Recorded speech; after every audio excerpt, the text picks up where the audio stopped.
që kemi paraqitur në lidhje me kompetencën e gjykatës kushtetuese. Ne mendojmë që gjykata kushtetuese është kompetente për shqyrtimin e kërkesës tonë, edhe për aktin e presidentit.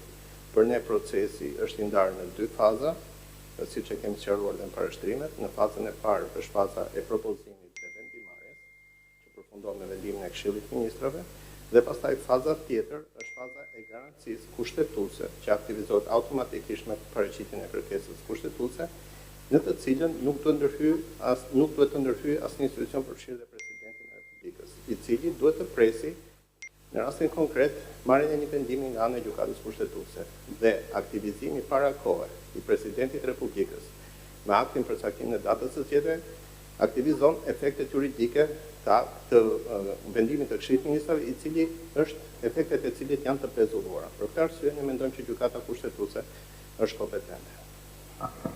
Faleminderit. Këshilli i Ministrave lidhet me këtë kërkesë.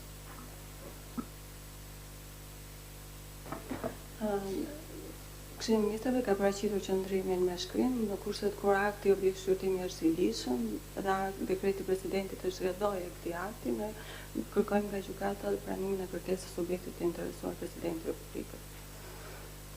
Mirë, faleminderit. Trupi gjykues tërhiqet për të marrë vendim lidhur me këtë kërkesë.